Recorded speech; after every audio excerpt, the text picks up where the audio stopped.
Lieutenant McGuire. This is Anthony A. Wilson. Yes? I live at 1937 Huntington Road. Yes? I'm going to commit suicide, and I want to notify the police. Wait a minute. What did you say? Get the number on this call, Anderson. Right. I'm going to commit suicide, and I want to notify the police. Can you speak a little louder, please? The line's noisy. I know you're stalling for time, officer, but it won't do any good. Listen. Hello?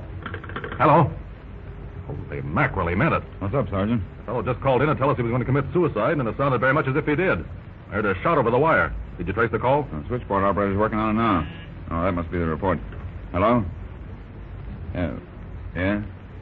What's that address again? 1937 Huntington Road, yeah? Anthony A. Wilson. Okay, thanks. That's the same name and address the guy gave me over the phone. Quick, get a car and meet me at the side door. All right. Give me the radio room. Hello. Get a patrol car out to 1937 Huntington Road. Put in an ambulance follow-up to the same address. The report was a case of suicide.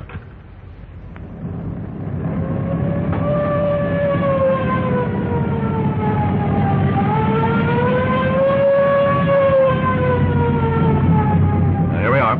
That's the radio patrol just ahead. Yeah, stay here. If I need you, I'll yell. All right. Hey, what's going on here? What's it to you? I'm Lieutenant McGuire from Central Station. Oh, I beg your pardon. I'm sorry. I didn't know you without your uniform. I'm Officer O'Brien. What did you find on this call? Oh, I just got here a couple of minutes ago myself, sir. Can't get anyone to answer the door. Is it locked? No, sir. Well, let's go inside. Lights on, sir. Yeah. Hello? Hello? Anybody home? Must be somebody here, Lieutenant. There's a fire burning in the living room grate. Hello? Who lives here?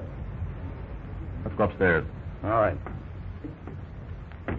As we drove up, I thought I saw a light burning on one of the upstairs rooms on this side. What are you expecting, Lieutenant? I don't know yet. We received a call telling us that a man was going to commit suicide in this house. It may be just a gag. That's a light under the door, Lieutenant. Yeah. Well, we'll see. Well, let's go in. Nobody in here either. Hey, listen. What's that noise? Sounds like water, sir. Coming from the bathroom. Open the door. What? There's someone in the shower, sir. Hey, what's the big idea? We're officers. Dry yourself and come out of that shower. Officers? Well, what's wrong? Are you in the house alone? No, Mr. Wilson is downstairs in his study. Didn't you hear us knocking? No, the shower running, I suppose. How long you been in that shower? Oh, about 10 minutes. Hear anything like a shot? Why, no. Say, We just received a call from a Mr. Anthony Wilson telling us that he was going to commit suicide. We heard a shot over the wire. Then he meant it. What do you mean? Let's get downstairs. Quick, throw me that robe. Come on. What did you mean he meant it? Well, I saw Mr. Wilson with his pistol earlier this evening. I asked him what he was going to do with it, and he laughed and said he was thinking of killing himself. He did, huh? Yeah. I suppose he was joking and thought nothing more of it. Here, this is the door. It's locked. Got a key? No, Mr. Wilson has the only one. Key's still in the lock inside. Any other door to this room? No, it's the only door. We'd better break it in. Give me a hand, O'Brien. All right. You'll need an axe, officer. That door is solid oak, 3 inches thick. Any windows? Yes, there are 2 long ones opening off the porch outside. Good, we'll try those. Now, never mind the door, O'Brien. Okay. Now, Officer Anderson is out in the car. Get him, will you? Yes, sir. These the windows? Yes. They're locked, both of them. Here, stand back. What are you going to do? Break the glass around the lock. There. Now, if I can reach the lock. That's it. There we are. Now, just where... What's wrong? Oh, take it easy, fella.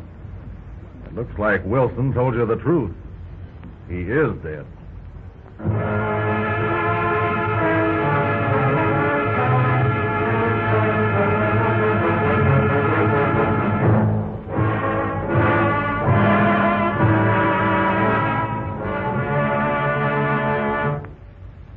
Well, what about it, Doc? Was the bullet wound self-inflicted? It appears so, Lieutenant. What size gun did you find? A .22. Camp Perry model target gun.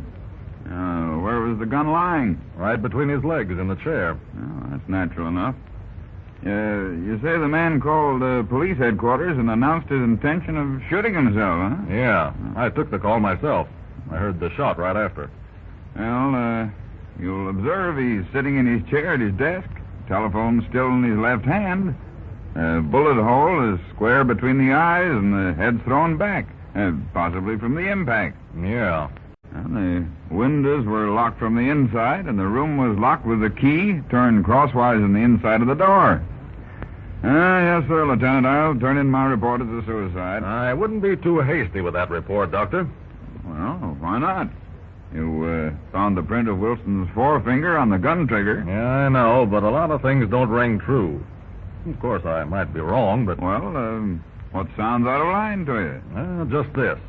If I was going to commit suicide, I'd use a man-sized gun, a 44 or 45, not a 22. Mm-hmm. I wouldn't want to leave a possibility of it not killing me. Mm-hmm. In the second place, here's a man who stages his suicide very deliberately. He calmly calls the police station and tells us he's going to kill himself. Yet he locks the door and bars the windows, making it difficult to get to him. I see what you mean, but remember, Lieutenant, in practically every case of suicide, you're dealing with a deranged mind. Possibly your man didn't stop to think of the size of gun or the inconvenience he'd be causing you. I know it's not much to go on, but I have a feeling there's something phony here. Now, take that bullet wound in the center of the man's forehead, Doc. I want you to look at it very carefully. And if you can, show me the approximate angle the bullet entered the brain. You see, I have an idea of it.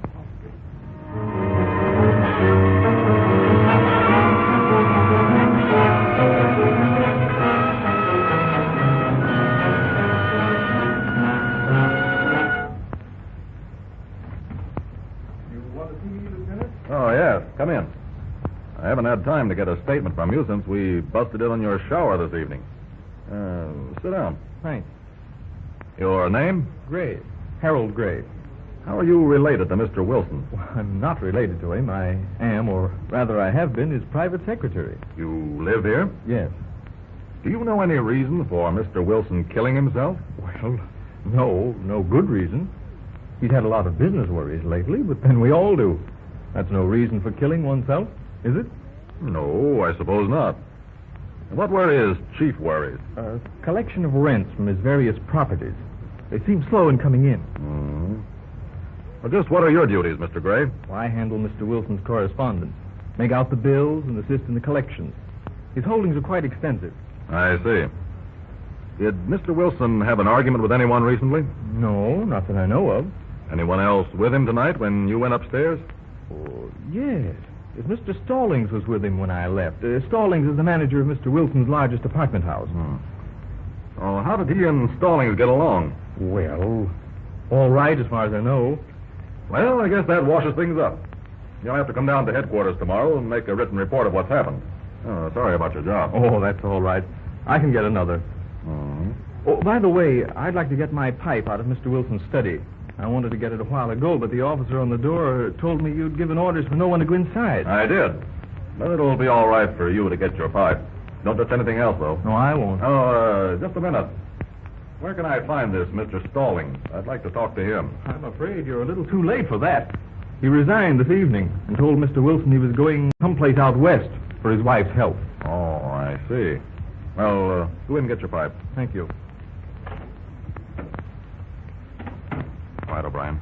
Let's get around there. Right. I did like you told me, sir. I'll open this window when I get the signal. Right. All right, let's go. Sorry, Gray. You're under arrest on a charge of murder. What do you mean? Now, you can lay off of the innocence, Gray. Give me that key. Have you gone crazy? What key? The key you took out of the inside of this door. I saw you substitute another just now. I knew you'd do it as soon as we gave you a chance to get into this room. Here's the key, sir. Had it in his hand. Take a good look at it, O'Brien. You'll see that it formerly had the shaft of another key soldered onto it. See that shiny spot on the end there? Yeah. That was the first thing to give Gray away. Gray turned the lock from the outside with the piece that he'd soldered to the original key. Then, adding a bit more pressure, he broke off the extra piece from the outside, leaving the key in place with the door locked. Well, I'll be... All right, Gray. Why did you kill him? Very well, I'll tell you. That story of him being worried about rent collections was on the level. He was worrying about them because you were stealing them. Now, what if I was? A miserly old skinflint? It wouldn't pay a decent wage. That doesn't justify murder, Gray. You want to sign a statement admitting that you killed him? You'll have to prove that. That's easy. Finding the trick key in your possession is enough by itself. However, here are a few other things against you. All figured out, huh? Yeah. All. You killed Wilson because he was going to have you arrested for stealing from him. You used the .22 because you were afraid the shot would be heard. Then you called headquarters, and telling us that you were Wilson himself, you fired a second shot with the gun. You fired that shot into a pillow, and we found the pillow in your room. That's a lie. Don't try to lie out of it, Gray. Besides, you made another error, a very grievous error. After you fired both shots, you put the telephone in Wilson's hand and wiped the pistol clean of your fingerprints. Then you placed Wilson's forefinger in the trigger so we'd find his print on it. Well, what about it? Nothing, except you shot Wilson right between the eyes. A man shooting himself between the eyes with a Camp Perry .22 can't pull the trigger with his forefinger. He's got to do it with his thumb. Take him down, O'Brien.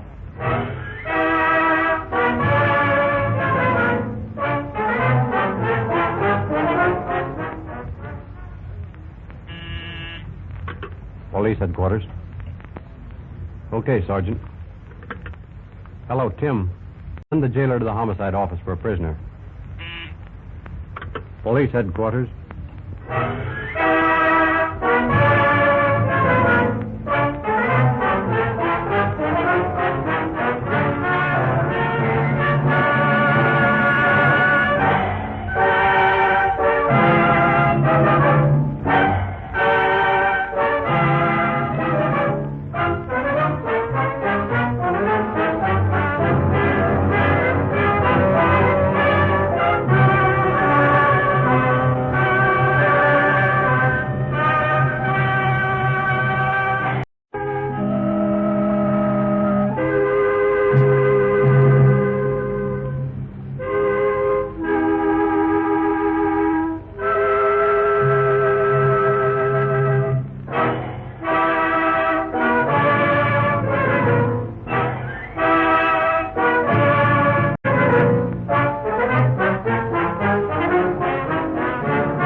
Police headquarters calling Detectives Car 81. Detectives Car 81. Captain Snyder, call your station. 10 minutes more to go, and I got a call. I'll probably be out on some pickup half the night. Pull in here to this box, and I'll see what's up.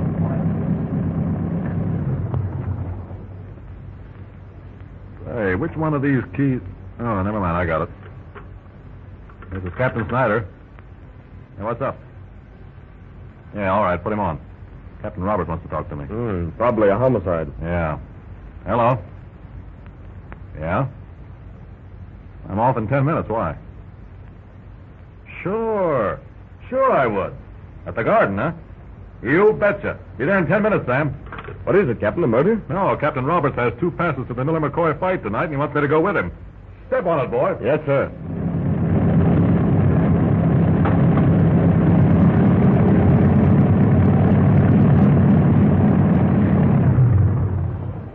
Thanks, Mike. I'll tell you about it tomorrow. Don't bother. I hear it myself tonight on the radio. Goodbye, Captain. Good night. There you are, you old waffle. Hello, Sam. Nice of you to give me a call. Now, forget it. I chiseled 2 tickets out of Manny Moritz, McCoy's manager, and anytime you can get anything out of that tight bozo, I say do it. Yeah, maybe Manny wants you to see his fighter in action. Maybe so. Come on, let's get going. Hey, how are the odds on this crap? Plenty top heavy. 5-1 in McCoy. How's the smart money going? You mean the ring? Yeah. I saw Flash Curran tonight, and he was backing Kit Miller. Well, that don't sound right. Curran usually stays on the top side. Now, how do you know he ain't? Oh, you mean... I'm not saying anything, but if Curran can take the suckers who are clamoring McCoy to the tune of 5-1, he'll do it, and not be choosy about his methods. Yeah, but McCoy's at the top of his career. He'll take the kid like Grant took Richmond. Yeah, unless... Oh, here we are. Right through here. Hi, Ed. Hello, Captain. Hey, what were you saying about McCoy? I was saying that if it... Oh, it's the main event. Come on. What do you care? The good ones. Wow, look at that McCoy slug. Oh, he's certainly pouring the leather to the kid. Is he? Wow. Take a look at that one. Say, has that McCoy got a sweet left? Hey, there. See it? See it? Miller won't last 4 rounds. No, sir, that guy is like dynamite.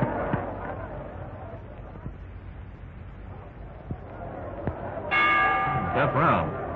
Hey, what's the matter with McCoy? You see him toss Morse out of his corner as the bell rang? Yeah, there's something screwy there. McCoy's been winning all the way, and look at the scowl on Mort's face. Yeah, and pipe the look on Flash Curran's mug. He doesn't look exactly happy. Not with all the dough he has on Kid Miller. Boy, look at McCoy go. Hey, there's something funny here, Joe. What do you mean? Oh, this fight... Hey, the kid's down. 3, 4. He's out like a light. 7, 8. It's all over, Joe. 10. McCoy wins. Boy, was that a fight. Come on, let's get out of here. Well, that was a fight. Wait till I tell the missus about this. Come on, let's step for the side door. Yeah.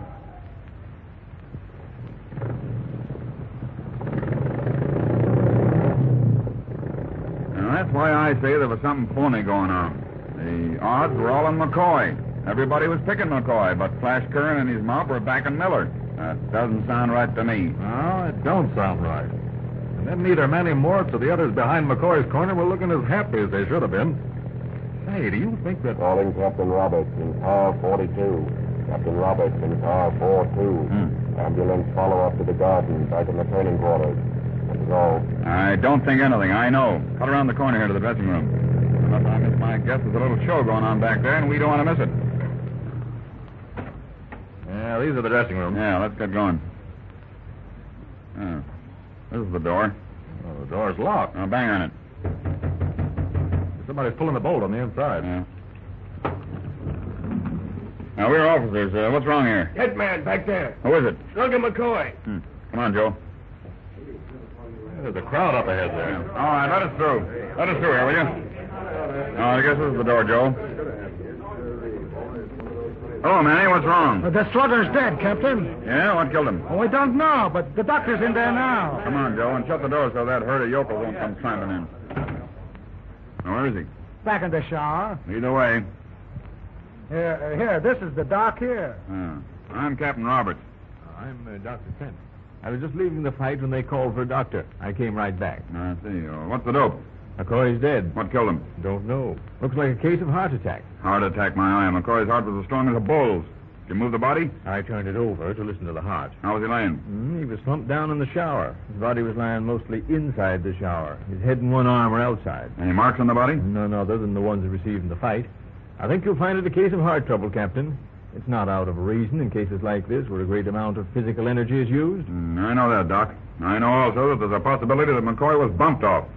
Who found him, Manny? The colored rubber. Bring him in. Oh, he don't know nothing about it, Captain.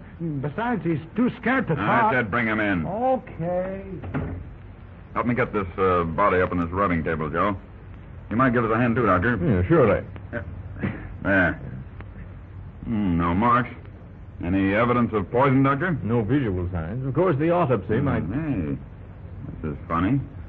Where in the Sam hell is that colored boy? Oh, here he is. I'll tell you, Mr. Captain, I don't know nothing. What's your name, boy? George. What do you know about this, George? I don't know nothing, Mr. Captain, sir. What happened after the fight? Well, I don't know, sir. The slugger, he was mad, and he pushed his way through the crowd and come in here. I followed him in, he started undressing. Then he turned around and told me to get Mr. Manny, his manager, sir. What did you do? Well, I went to look for Mr. Manny, and I found him up front talking to the gentleman from the garden. So I told him the slugger wanted to see him, and then I come back. And found McCoy dead, huh? Yeah, sir. Okay, wait outside. Yeah, sir. What did McCoy want to see you about, Manny? I don't know.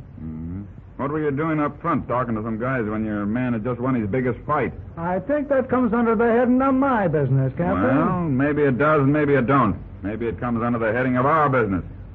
Who were you talking to? Flash Curran. Oh, you were, huh? Flash Curran was back in Kid Miller. How come you were talking to him? I was collecting a bet. You bet on McCoy? Would I be so crazy as to bet against my own fighter? Oh, no. I just thought Well, think again. Flash Curran paid you? Yeah. Go through his pockets, Joe. Say, you can't do This this. is one to time me. we're doing it just the same. Hand me his wallet, Joe. Here you are. $20. I thought you said Curran paid you. Well, it was just a piker bet. Only $20. All right, here's your wallet. Wait in the next room. Say, listen here, Captain. I said wait in the next room. Oh, right, just like you say, Captain, but you got me all wrong. Shut the door on him, Joe. Right. Doctor, there's a red-headed guy up front named Curran, Flash Curran. See if you can find him for us, will you? If you do, tell him to step back here. All right, Captain Roberts. Hey, what's the idea, Sam? This guy died of heart failure. Doctor said so. No, I'm no doctor, but I say he didn't. Look in his right hand here. What does that look like? Well, looks like a burn. It is a burn in the palm of his right hand. Where'd you get it? In the shower. A hot water pipe, huh? Either the hot or the cold. I don't know which. Hey, you're up to something. Mm-hmm. Now look around the place here. There ought to be a set of steps leading down under this room. I have a hunch that we'll find something very interesting under here.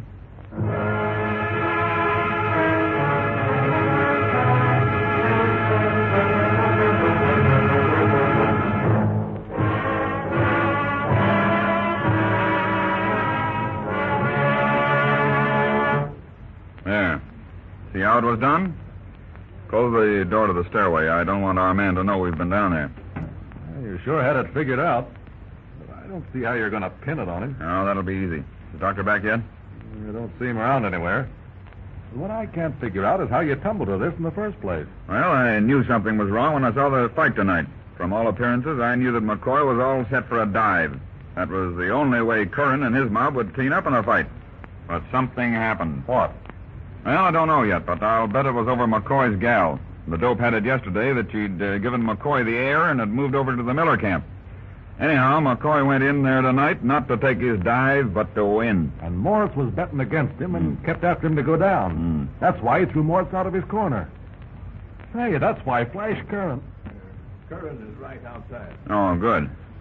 Now, Doctor, we're pulling a little experiment, and I'd like to have you stick around in case anything goes wrong. All right, Captain. You may think we've gone nutty or something, but we're asking 3 men to take a shower bath while we watch them. Well, I suppose you know what you're doing. You're darn right we do.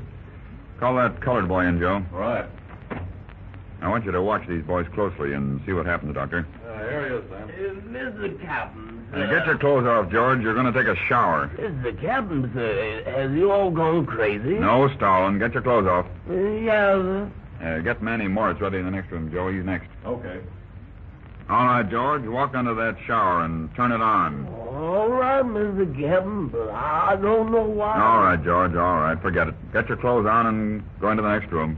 You all sure am a crazy man, Captain. Tell me to... Get your clothes on and get in the next room. Tell Captain Snyder that I'm ready for Moritz. Yeah, sir. Well, our first shot was a dud, Doctor, but we have 2 more bathers, Manny Moritz and Curran. Yeah, I think I see what... Say, you got a lot of nerve. What screwy idea you up to now? If you think for a minute that Shut up, I'm gonna Manny. step it... Shut up. Get under that shower. I won't do it. I got some right. So have we. Put him under there, Joe. Here, come on. Get under that shower. There. Now, put his hand up on that shower valve. Oh, no, don't do that. Don't. So you're the one, you shriveled up shrimp. You killed your own fighter over a measly frame-up that didn't work. No, it's a lie. Don't tell me that. You killed McCoy tonight because he refused to take a dive in the Miller fight. You were betting with Flash Curran in the gamble ring. You had it all figured out that if McCoy didn't dive tonight, you'd kill him and collect his insurance. We've got you dead to rights, Manny. Take him out, Joe. No, listen here. You got the old... May I ask a question? Oh, sure, Doctor. Shoot. What does the shower have to do with it? Everything. That new zinc drain on the floor of the shower was McCoy's death knell. Morris knew it, and that's why he didn't dare go into the shower. You mean? I mean that Morris had connected the power wires that feed this building to the metal base of the shower and the shower valve. After the fight, he went below and threw the switch. McCoy was electrocuted.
Police headquarters calling cars 23, 28, and 30. Cars 23, 28, and 30. A stick-up at the Nordson Jewelry Company, 250 Main Street. Step on it, boys. That's all.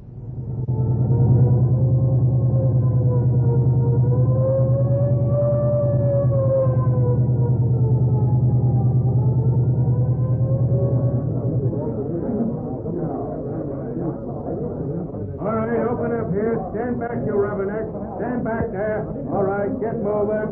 Go on about your business. What's going on in here? Mr. Norton's back there, sir. He's been hurt. Come on, Ed. Better get some water. He's had a nasty crack on the head. Here, come around. Tell us what happened. Hey, wake up. What happened here? Try the water on him. Okay. And that ought to get him out of it. Yeah, better put in a call for an ambulance, though. Hey, come out of it. We're officers. What happened? Stop them. Stop them. Don't let them get away. Come on. Who hit you? The diamonds. They took the diamonds. Who took them? Come on, sit up here and try to talk to us. There were 4 of them. They cleaned me out, everything I had. What these men look like? I don't know. Oh, my head hurts. What's going on here, Ryan? Stick up, sir. I'm just trying to get this fellow to tell us what happened. He's been banged up pretty badly. Did you call an ambulance? Perry did. I've been trying to get a description from this fellow. Now, let me talk to him. I'm Lieutenant Macklin. I'm Mr. Nordson. I see. Now, take it easy, Mr. Nordson, and tell me in your own words just what happened. Well, I was just getting ready to close up. I'd already put most of my best stones in the safe, but I heard the door. Good evening. What can I do for you, sir? I want to buy a ring. Surely. What kind of a ring, sir? Diamond ring. Oh, yes. Did you have something special in mind? I want a ring that'll knock a eye out. Something with life to it. You know, something classy. About a carat and a half? No, none of that cheap stuff for me. Hey, listen, brother. I spent 4 years in South America, and tonight I'm proposing to the greatest gal in the world. Money's no object. Come on, give me something about 5 or 6 carats. But I've already put them in the safe. Maybe I could... All right. You want to make a sale, don't you? Or maybe you think I'm bluffing. Here. Take a look at this. There's $5,000 in that roll, and it's yours if you can give me what I want. Well, that is, surely, just a minute. Here, these are my best rings. Maybe something like this. No, Pop bottles look better than that. You know, here. Something like this one, only bigger. Wait a minute. I have just the ring for you. It's in the safe. Here you are. 6 carats. Perfect blue white. The finest stone that money can buy. Beautiful setting, too. Platinum. Now, that's more like it. Classy, eh? One of the finest. You can't go wrong buying a diamond like that one. And this one suits me. You'll take it? Yeah, and all the rest of them. Up high, fellow. This is a stick-up. Shut up, brother. Come on in, boys. The guy's alone here, as far as I know. Come on, Tony. Help! Police! Holy smoke. I better crack this skull. Come on, make it fast, boys. We're going to get out of here.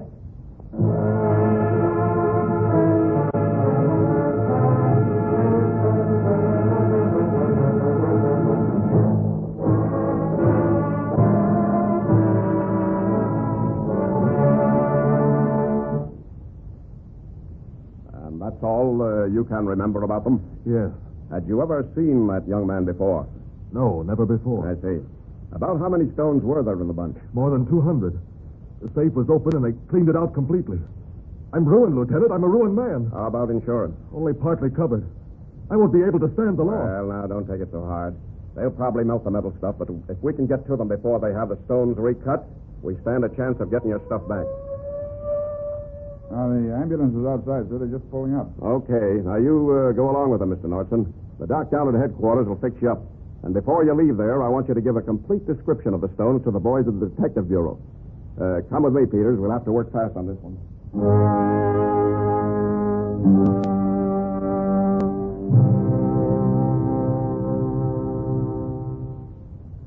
Now, you understand everything, don't you, Peters? Yeah. I'm supposed to be Spud Morgan, just out of the big house. Got sent up on a charge of receiving stolen property. I just got out, and I'm looking for an up-and-coming gang to tie up with. Right. Now, you make the rounds of all the joints and be a heavy spender. You'll buy drinks right and left. You'll be on a big spree because you just acted as middleman in a big haul. Middleman? Yeah. Contact man between a gang of crooks and a fence who bought the stuff. You made 20% on the deal just putting the crook's hep to the fence. I got you. And you think if I can come in contact with a mob who lifted Nordson's diamonds, that they might ask me to give them an introduction to the fence, huh? Yeah. Now hurry before the store's closed and get yourself an outfit. Loud suit, flashy tie, and an imitation sparkler. Oh. Take this $100. Came from the insurance company. Now spend heavy and talk loud. Gee, Lieutenant, this is going to be a cinch.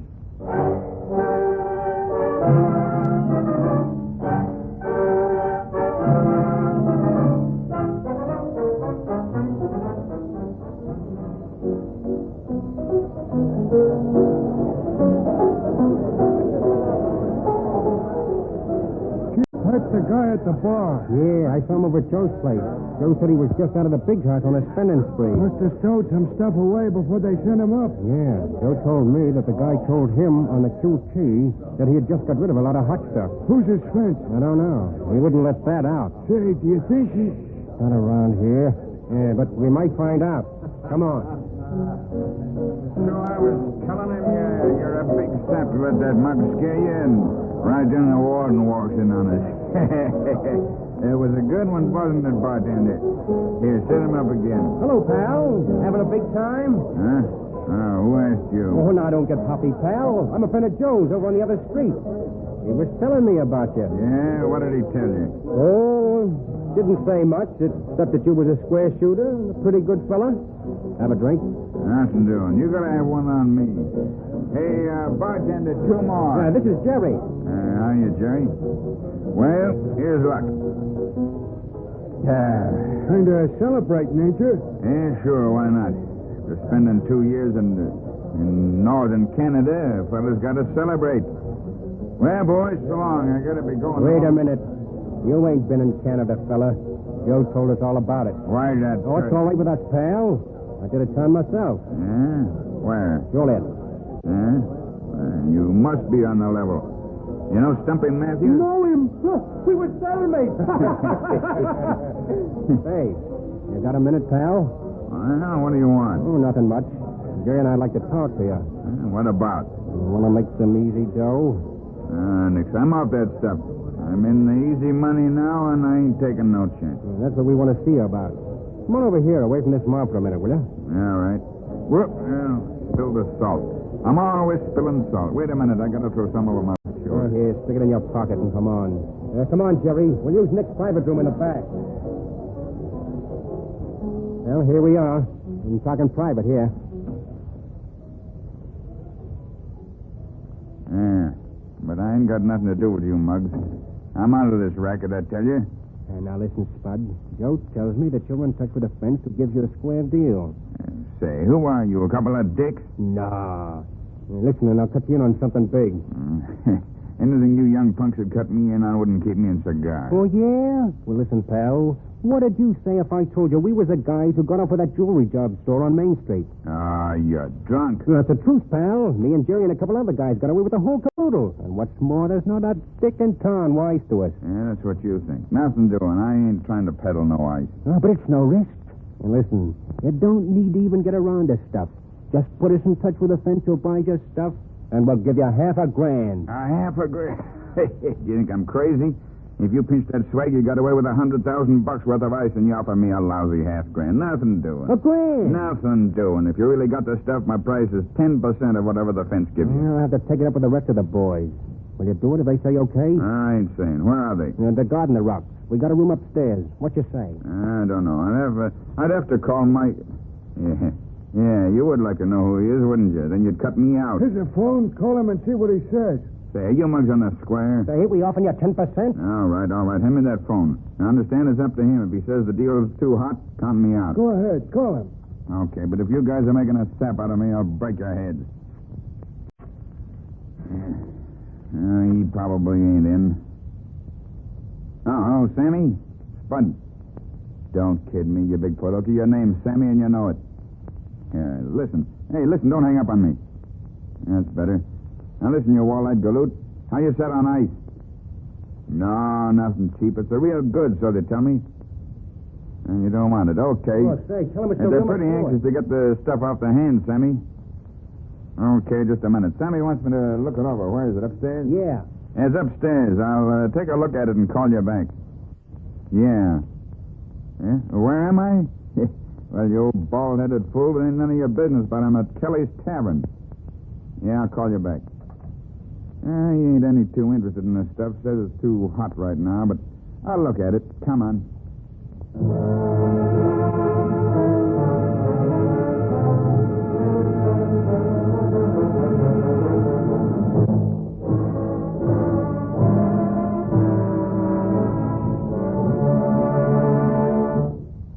This is it.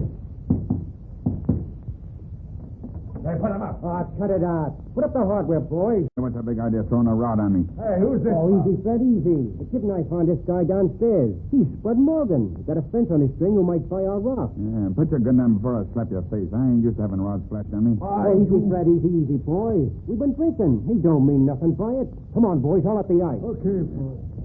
All right, spread him up here on the table where I can see him. Here you go. Wow, you punks did make a haul, didn't you? What's the stuff worth? Well, I don't know. Some pretty good rocks here and some not so hot. You think you'll buy it? Maybe yes, maybe no. This stuff's pretty hot right now. Oh, you're crazy, Spud. There ain't a cop within a mile of this stuff. We've taken... Well, that's what you think. Up high, boys. You're under arrest. Get that man. Well, if I didn't get him, I'd jump to the pavement dead. The jig's up, boys. Come on. Come on here. Toss your guns out on the floor. Nice work, Peters. Thought you'd never get here, Lieutenant. Well, had a little trouble getting in downstairs without any excitement. And we'd never been able to find the room if it hadn't been for the trail of salt you spilled down the hall. I'm glad you caught on to what I was trying to tell you over the phone. It'd been too bad for me. These mugs are all bad ones. I thought it was the wrong number at first until I recognized your voice. Well, it was a good job. And I'm sorry that I'm going to have to suspend you for a week, Peters. Suspend me for what? For the names you called me over the phone to attract my attention. You can't talk to your superior officer that way, Peters.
Police headquarters calling Cruiser 59, Cruiser 59. As the Red Star lunchroom, 2341 Rexford. A disturbance. That's all.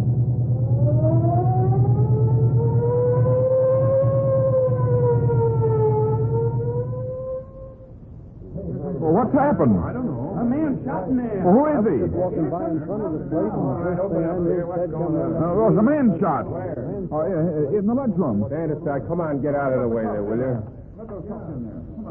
Holy smoke. Who is it, Mike? Andy Green. He's been on the plainclothes detail for a month. Quick, give me a hand here. Hey, lift him on that chair, that dirty rat. How is he? Well, he's dead. Hey, where are you going? I ain't used to things like this, officer. Just going outside for a breath of air. That's what you think. Bring that kid over here, Tim. Yeah, just come along and don't make no fuss, young fella.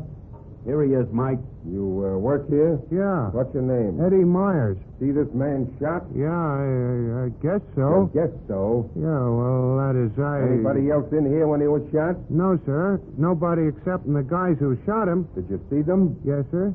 Better take that phone and call in, Tim. I'm taking this kid down to headquarters for questioning. Come along, son.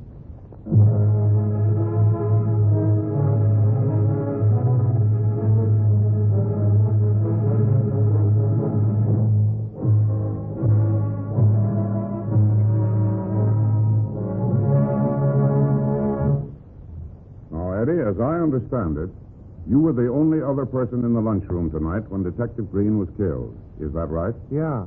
And if we're going to find out anything about this, it's up to you to tell us all you know, right? I guess it is, sir. Good. How old are you, Eddie? 19. How long have you been working at the Red Star Lunch? Just a little over a month. What did you do before that? Oh, nothing much, I guess. I was looking for work, and I see. What time did you come to work tonight? 11 o'clock. I work until 6 in the morning. And what time did Detective Green come in the lunchroom? Just after midnight, sir. I see. Now, kid, I want you to tell us everything that happened after Detective Green came into the lunchroom. Don't omit a thing. Tell us everything just as you remember it. Well, I was polishing the coffee urn when he came in. He hung his hat up on the rack and came over and sat down at the counter. I tossed him a mango. Give me a hamburger and a cup of coffee, kid. Yes, sir. Everything on the burger? Cut the onion. Right. Cold outside. Not very. It's pretty cold along about 3 in the morning. How do you want it? Well done? Yeah. Not very busy in here tonight, are you? Never are. Used to have a lot of business, I hear, but it ain't been so good lately. Coffee now? Yeah. There you are. Say, kid, you haven't seen a couple of guys around here with a truck, have you? Not tonight. Why? Nothing. Just skip it. You got a customer, kid. Something for you, sir? I want to see this copper. Cop? Yeah, this guy's a plain clothes dick, ain't you? Oh, on, son, now. Thank you, copper. Hey, look out! Look out behind you! That'll fix you, you dirty dick. Hey, what's the big idea? That kid, he saw you plug the dick. He'll blow his head off. Did you get him? I think so. I saw him fall. Come on, let's get out of here. So I crawled out from under the counter just about the time they called the cops. I see. Well, it's a lucky thing for you that you made that dive, kid. Otherwise, we'd been trying to solve a double murder with no witnesses at all. You think you'd know these men if you saw them again? You bet your life. I'd know these two guys 50 years from now. Good. Hand me those pictures of Savoldi and Garcias in the basket there, Riley. Right, yeah. Yeah. Take a look at these two birds, kid. Are those the men who killed Green? Yeah, both of them. Good guess, Captain. There wasn't much guessing about it, Mike. Andy Green had been trailing that gang for a week. They found it out, and Rox Pedrati decided to put the finger on him. Pedrati? Yeah, he's the head of the waterfront gang. And that lunchroom was a perfect spot for the job. Has a door at each end. One of these mugs took Green's attention from one door while the other rat slipped in and shot him. That's the way they done it, Captain. Don't worry. We'll send those two rats to the chair, and this kid here is the one who'll do it for us. You're not going to lose your memory when the time comes for you to tell it to the jury, are you, kid? No, sir. Them guys shot a cop, and they ought to have to pay for it. Good boy. He'll make a perfect witness.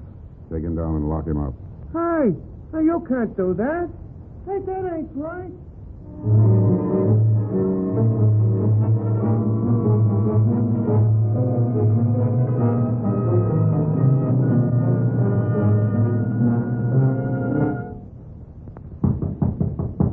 Come in. Busy, Captain? Not at all. Sit down, Riley. Thanks, Cap. What's on your mind, Mike? Well, I've been talking to that kid we're holding as a witness against Savali and Gashes. Yeah? Yeah, well, you know, he's terribly worried about that job of his, Captain. He's afraid if he's held in jail until the trial, the Greek who runs the lunchroom will have a new boy. Well, you know why I'm holding him, don't you, Riley? Yeah, you're afraid he'll run away. Not at all. That kid's on the level. He'll stick. Well, what are you holding him for then? Because his life wouldn't be worth 2 cents if we let him out of jail. Oh, you mean... I mean that nothing would suit Gashes and Savoli more than to have the state's star witness out of the way. Yeah, but we got Savali and Gashes in the jail awaiting trial. Doesn't make any difference. Rox Pedrati would have the kid bumped off an hour after we turned him loose. Maybe he'd do it himself. Do it himself? Yes. We've got 2 of his rodmen in the jug, and the Clinton gang got another one of them last week. Rox is probably getting short-handed. There's every possibility that he'd do the job himself. Gosh, Cap, you've hit the nail on the head. What do you mean? Look, for a year almost, we've been trying to get the goods on Pedrati. Every time we think we got him, he hires some clever mouthpiece and slips out. What are you leading up to, Riley? Just this. We'll use the kid as a decoy. Decoy? Yeah, a decoy to get Rox Pedrati out in the open. Listen, let the kid out of jail, send him back to his job. Wilson and I will watch him every minute. We'll never let him out of our sight. And if Pedrati or any one of his mob make a move against him, we'll nab him, red-handed. No, nothing doing, Mike. Why, what's wrong with the idea? Well, first place, it's too risky. Second place, it wouldn't be fair to the kid. Yeah, but Wilson and I'll watch him every minute. Nah, I'm afraid of it, Mike. But we want to get our hands on Pedrati, don't we? You know that. Well, give my plan a chance to work. I'll be responsible for the kid. Come on, what do you say, Captain? It's a big risk. Yeah, but it's worth it. All right, I'll do it. Here. Here's an order to the jailer for the kid's release. Trail him every minute. Yes, sir. And Mike. Yes, sir. Heaven help you if anything happens to that kid.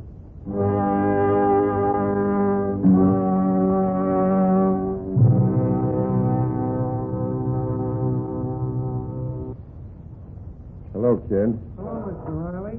Well, how they been treating you? All right. They've been doing all they can for me, I guess. Been feeding you all right? I can't complain. I do wish they let me out of here, though. It took me 3 months to find that job at the lunchroom, and if I ain't back inside of a week, Joe'll get another boy. He told me that today. Well, that's what I came down to see you about. I've been talking to the captain.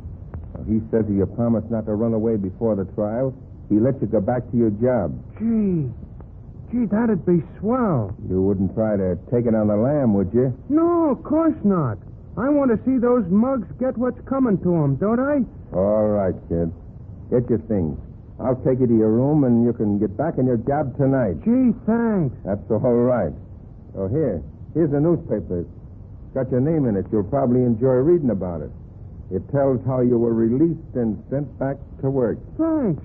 I ain't never had my name in the paper before. Well, let's hope it ain't in there again in a different story. What's that? Oh, nothing. Come on, Eddie.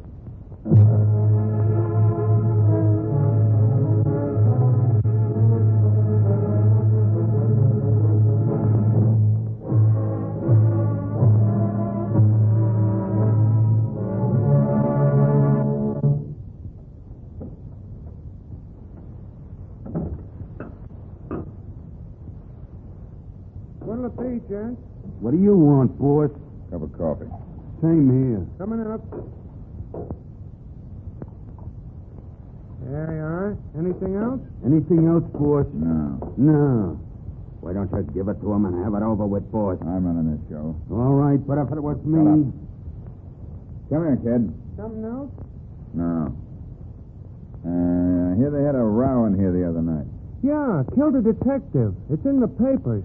I got my name. Never mind, I read it. Did you see this guy get bumped off? Yeah, I was standing right here. They shot him down without giving him a chance. But the cops got him all right. You put the finger on him, didn't you? What do you mean? I mean, you identified him. Yeah, down at headquarters. It was easy. How's your health, kid? Me? I feel fine. You don't look so good to me. Huh? You look sick, like you needed a change. I never felt better in my life. Listen, kid, you're sick. You need a change of climate. Here's $500. Take it and beat it. I don't care where you go, but get out of town. You're kidding me. Yeah? Wait a minute, Spike. Pick up that dough, kid. Get out of town. Don't let nobody know where you go, and don't come back. Now scram. Gee, I gotta think this over. Yeah, well, make it snappy. Oh, why monkey with the clown? Let me give it to him. Shut up. Well, what about it, kid? No, sir. Nothing doing. Listen, you sap. I know what you're trying to do, but I won't play your game. I'm gonna stay here, and I'm gonna see that those dirty rats get what's coming to them. Okay, Spike, do your stuff. Hey, what? The bulls! This way, quick! Call him up, Ralph. Right! Drop that gun, Spikey. You'll get the same thing your boss got. Yeah, I'll drop it. What's the matter, Mike? Don't know, Cap. The door at my end was stuck or something. Did they get the kid? I'm afraid so. I saw this skunk pump 2 shots into him. Well, get around behind that counter and find out, quick. Me? I'm all right. Thank God for that. Phew, I'm sorry, kid. I was watching everything, but when I tried to crash through the door back here, it was stuck. It wasn't stuck. What? I figured that it was too big a job for me to watch both doors, so I nailed that one up. Well, I'm glad that Rodman missed you, kid, or it'd have been curtains for both of us. Oh, he didn't miss me. What do you mean? I had them sized up when they came in here, and when I was drawing their coffee, I stuck this inside my coat. How's this for a bulletproof vest? Look, Cap, for the love of Pete, a waffle drizzle.